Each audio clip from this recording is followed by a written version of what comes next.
Lalu yang kedua yang sering kali kita dengar adalah strategi pembelajaran. Strategi ini adalah pola umum pembelajaran yang tersusun secara sistematis berdasarkan prinsip-prinsip pendidikan. Ini ya pola umumnya ya.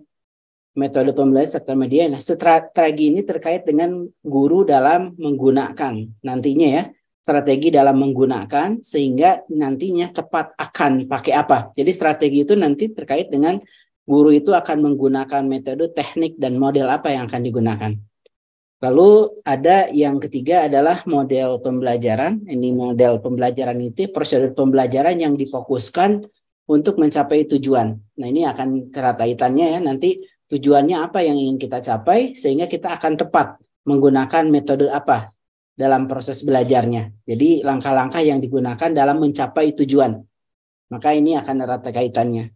Lalu ada yang namanya teknik pembelajaran. Ini cara yang dilakukan seseorang mengimplementasikan model atau spesifik. Ini contohnya ya. Kalau tadi kan sudah digunakan. Oh saya misalkan pembelajarannya adalah siswa mampu berenang.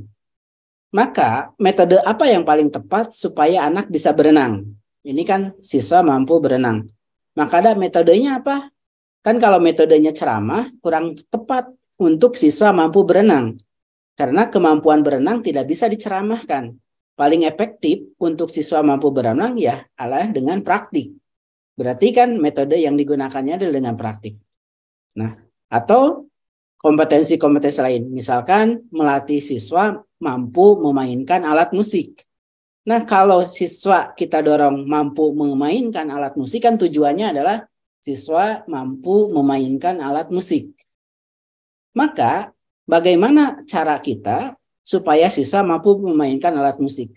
Kalau metodenya yang digunakan adalah dengan ceramah, maka kan akan kurang tepat juga mencapai tujuan tadi.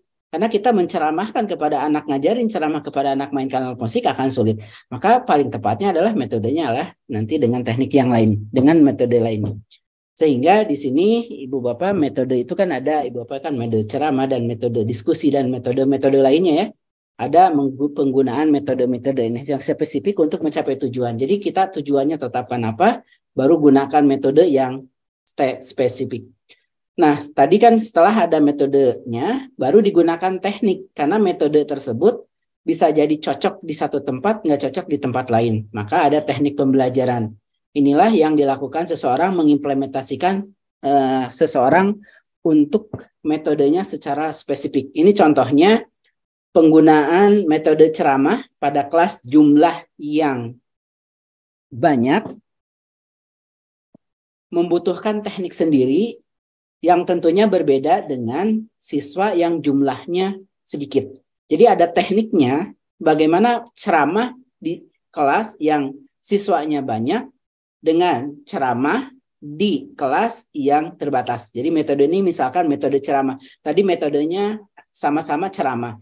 Tapi ceramah pun ada tekniknya. Bagaimana bagi siswa yang banyak dan bagaimana siswa yang sedikit. Nah, misalkan ada metode lain yaitu diskusi.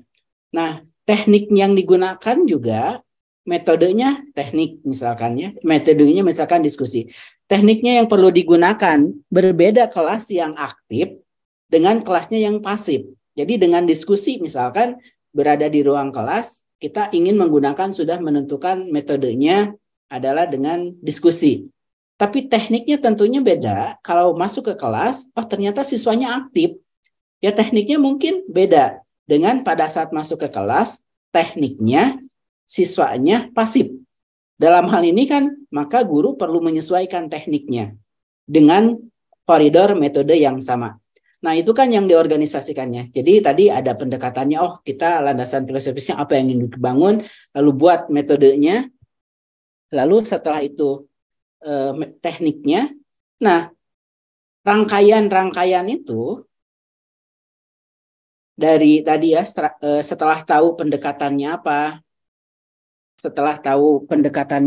metodenya apa, tekniknya apa, maka nanti akan disusun menjadi suatu model.